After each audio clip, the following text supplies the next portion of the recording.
G'day guys, quick video on today's first training session. First of 4-year players have returned to the football club and a sprinkling of mature age players. I saw Jacob Wiedering, also Nick Newman and a number of others as well who've decided to return. The mature age players are not back at the club for another 2 weeks, but there were obviously a number of young players who started training today. New recruits came in, saw Liam Reddy, came in to train.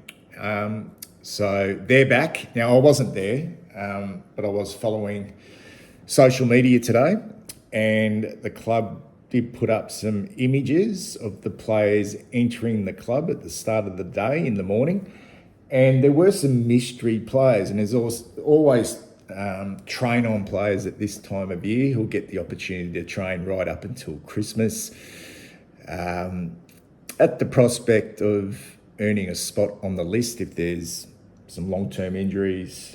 We're not quite sure what we're going to do in the draft yet, whether we take all our picks or have something open just in case. So who are those mystery players? Because we did see a number of players coming in that were photographed that you sort of look at them and go, well, they're not Carlton listed players. Who are they? The first one who walked in with Mark Pitnet, well, that's Ethan Phillips, and that's no surprise because he won our VFL best and fairest last year. He's a key position defender and had an outstanding season and was probably unlucky when you really think about it that he didn't get picked up last year in the SSP, because we ended up going with small forwards to fill that role. But he went back. I don't think he missed a game at VFL level and won the best and fairest quite easily. He's a mature age player, played 1 game at Hawthorn, and is really, really solid. So it's no surprise that he gets another opportunity to prove his worth, and I'm assuming he's going to run around in our VFL team again this season. The second one, and I noticed there was a lot of comments on social media today, who is the player walking in with Hudson O'Keefe? Because you look at him and go, who the hell is that? Never seen him before. And I was the same when I first saw it. I thought, not quite sure who that is. But then I just, as I looked closely, I thought, I've seen that bloke before. And that is definitely, I'm 100% sure it's Sam Paea. And you're probably thinking, who's Sam Paea? Now, Sam Paea is 23 years of age. He's 194 centimetres, big lump of a kid. Well, he's not a kid anymore. He's mature age. He played 3 late games in our VFL team last year. Now, I must admit, I didn't watch those games. I knew he'd played because I was unaware that he'd actually left Werribee. He spent 3 seasons at Werribee, played in their premiership in 2024, played in their losing premiership in 2023, had some injuries at Werribee, but they were really keen to get him back into the team in 2024 to play in that premiership. So he missed most of the year and then came back for the final home and away game, I think it was, played all the finals and then played as a key forward in their premiership team. Now, excuse me, I'm not quite sure the reasons why he left Werribee, and I don't even know whether his ambitions were to play any VFL football for Carlton, because I would assume, given his traits and his ability, he would have played most of the season for our VFL team.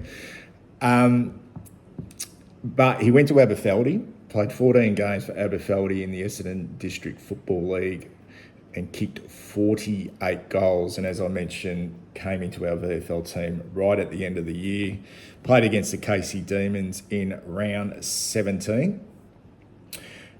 He had 9 disposals, 6 marks, and kicked a behind.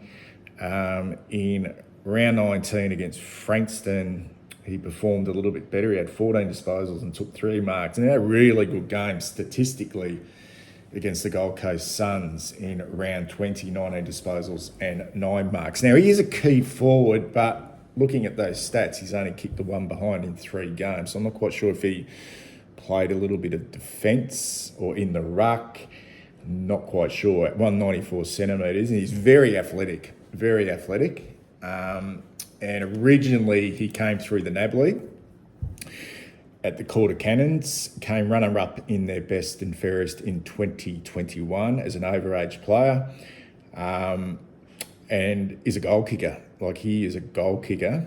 His strengths is his vertical leap, overhead marking, got lots of power, follow-up work, pretty aggressive, and obviously his size as well. But at that stage, he was invited to the draft combine, but he's really raw and not very consistent at the level. So, yeah, I think the recruiters wanted him and clubs wanted him to go back into the VFL system to see how he'd cope with senior football at a higher level, and he's performed really strongly. So that is, I'm certain it's Sam Paea, guys. So he would be one just to maybe watch closely in this little period before Christmas, because one thing we are short on is key position depth up front, with just really Harry, and that's about it when you really think about it. Brody Kemp will probably partner up with Big Harry, but we might need some backup there. And at 23 years of age, with some really high standard of VFL football behind him, he's been given an opportunity to train. That Sam Paea, originally from the Quarter Cannons, went to Werribee in the VFL, now finds himself at Aberfeldy in 3 games in our VFL last year and training with the boys up until Christmas.